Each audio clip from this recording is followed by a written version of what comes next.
Right, so I'll set some expectations for this. It's meant to be sort of more inspirational than informational. But anyway, onwards. I wish I could read my own. Oh, it's here. Right. Why do I do this?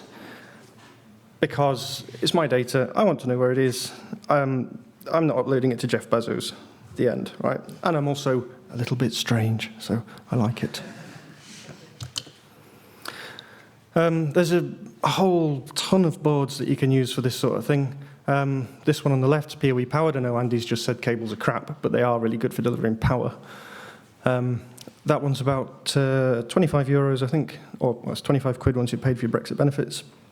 The middle one is ESP32S2. It's sort of a cut-down, low-power version. It's about 5 quid. And the one on the end, I think, deserves an honourable mention, because if you like this sort of thing and you like camping, or at least prepared to tolerate it, then look up electromagnetic field. It's good fun. There's beer. So I thought I'll design my own central heating controller. That was the first thing, because my central heating was rubbish. It was this crappy little relay thing on the wall that used to click at the wrong time. So I took it off, put a relay on, put this little thing on. It's a Pi Zero. It's not an ESP32. But like I say, this is Mark 1. And it would just poll a thermometer. This is a DS18B20 thermometer. We love those. They are very, very cheap. Polls it, says is the temperature right or not, turn the boiler on or off accordingly. And it made my gas bill a lot smaller, as well as making the house feel better. So I considered that worth it. Mark II, that's an ESP32. This was, it was sometime during lockdown. I was really bored and bought these things and started messing with them. I thought, you know what, this is a lot simpler than the previous iteration. The previous iteration had a full Debian operating system, same as a server. It had a 500 megahertz CPU, half a gig of RAM. I've owned PCs that are significantly worse than that, but there is an element of upkeep to it, whereas this thing just sits there running. I have some, I missed a slide out because I kind of put these together a couple of days ago in a bit of a rush. But that's fine, I'll tell you about it instead. So the development environment that you want, if you want to start messing with this stuff, VS Code, there's a thing called Platform.io that just kind of pulls together all the stuff that you want for it. And you have to write a bit of C. You know, I actually quite like writing a bit of C. I'm strange like that. You can write Python on these things if you want to. And it'll build it, make a little binary, it'll squirt it onto it. And it can, if you get it right, you can get the thing to do over-the-air updates in future, so you don't have to plug the cable back into it.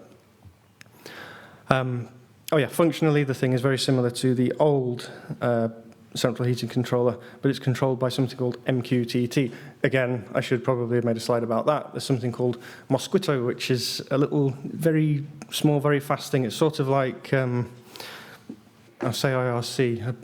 Is everyone like old enough to remember IRC? Yes, of course.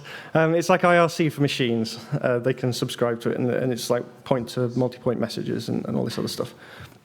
Works really well. Oh yeah, I did some lights for my kitchen. So the previous thing, as part of the setting the temperature, it used the temperature from outside because my old house was not particularly well insulated, and the temperature of the drafts on the inside is pretty closely mirrored the temperature outside. So I could use the temperature outside to tell the heating system to work a little bit harder. But this, thanks to MQTT being what it is, I could tell it, connect to that, read the temperature from outside, set the color accordingly, so you get sort of blues and whites in winter, and it goes through to reds in the summer. I quite liked it. Oh yeah, then I bought a house in an auction. Also, well, what I actually bought was 150 square meters of asbestos board, a 400-volt death trap, a pigeon graveyard, and shall we say it required a little bit of modernization. I did ultimately manage to stuff over 500 meters of Cat6 cable into it as well, which I regard as a bit of a triumph, even though I've just been told cable's crap and Wi-Fi's great. You still need to plug your access points into something, right? Oh yeah, that hole, I put that hole in, it deserves a special mention, because it was the first hole the builders dug, and it turns out that retaining wall on the left there was held up with not a lot more than thoughts and prayers. So I needed a burglar alarm for this possession. Now, Nat Morris, who was down to come, is partly his fault, because for some reason he was at my house on what must have been my birthday or Christmas, because all of a sudden he sort of rummages in his coat and he's like, "Happy birthday, here's an obsolete 3G card for a Cisco router." It was fairly unprompted, but I used it. So anyway, I put an old router with said 3G card in my house, IPsec tunnel so I could get in and manage it, PoE switch so I could put, whose is this? Rob. Oh, you've got, someone's phoning you. Lock is down. Panic! Or don't. Where was I? Yes, so a little PoE switch. So it had a couple of cameras on the site. It had an ESP32, which had a little PIR. Turns out PIRs are triggered by radio signals, which is what the little oscilloscope thing is there. So don't put your PIR next to 3G radio, or you'll be wondering who the hell's in your house fairly frequently. So even after I moved them apart, though, very, very rarely it would still trigger. So I'd get this like spooky picture of an empty house, and I'd be like, "Who the hell's in there?" I don't know. I think it may have been Gertrude the ghost, who, yeah, sometimes moved doors in the cellar as well. It was the wind, but we don't tell the builders that. Right. Yeah, so sends alerts, MQTT, all the other stuff that we've already mentioned, and a little Perl script that gateways all this stuff to Telegram so that my pocket buzzes, hopefully, if there's someone in my house. No one actually broke in, it was fine. So, internet-connected haggis cooker. This is, so everything we've been talking about is very modular. The thermometers, they're cheap, and you plug them into the things. The code base was pretty much the same as the outdoor kitchen lights, just with the numbers changed a bit. Don't boil your haggis, because otherwise it pops and you get haggis soup. So I popped this thing in there. You see there's a little coloured light on the board, which is a little RGB light, so it would go blue if the haggis was too cold, it's green if the haggis is correct, and it's red if you're about to pop your haggis. And with it publishing to MQTT as well, my pocket buzzes when the haggis is about to pop. It's technology, eh? We've spent all this time building this internet so that my pocket can buzz when the haggis is about to pop. And as part of the whole, oh, my life isn't quite difficult enough thing, I'll just add things to it and see what happens. This is the chaos monkey in my house. It goes around unplugging things, putting stuff in its mouth, you know, the things that they do.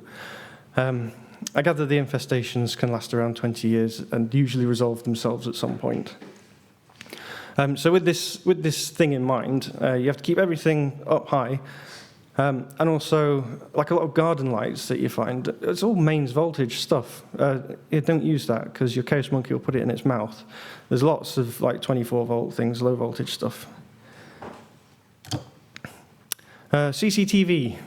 So this isn't running on an ESP32, but it's cameras that are, well, cabled in. I know we've had our Wi-Fi conversation. But I'll say if you're using this stuff for security, Wi-Fi jammers are illegal, but they exist. So it's something to consider. There's a bit of software called Frigate. It's actually really good. It takes the feed from your camera, and it has a guess at telling you what's in it. It's not always right. The top picture is my cat. The bottom picture is apparently my dog.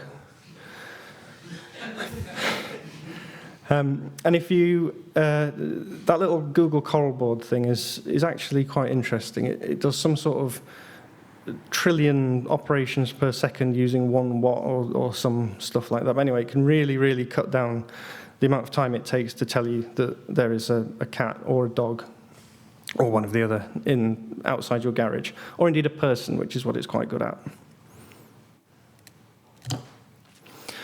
So this was quite interesting as well.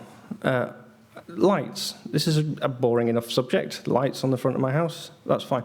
But what this does is the ESP32. It works out from the latitude and longitude when the sun comes up. But there's partly why am I doing this, right? Learning stuff. I learned something. There's a thing I feel I need to be dramatic here. It's called the equation of time.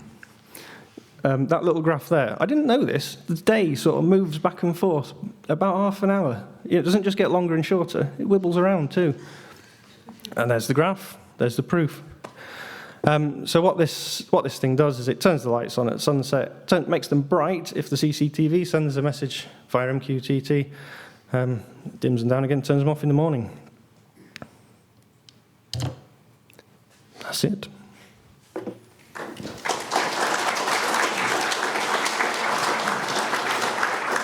No, none of it's on GitHub because all the code is crap. Any questions for Tom? Have you considered investing a couple of billion to turn it into a brand, a new home automation? If I had a couple of billion, I wouldn't be stood here.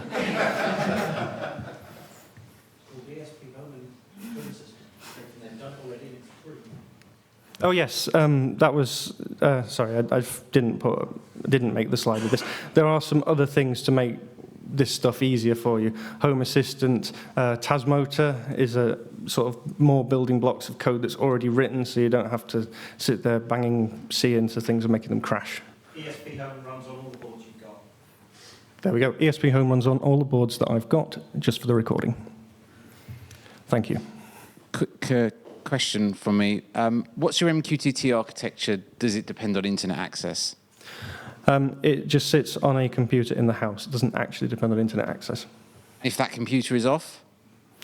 Then Haggis explodes. Then the haggis explodes. Great, thank you, Tom.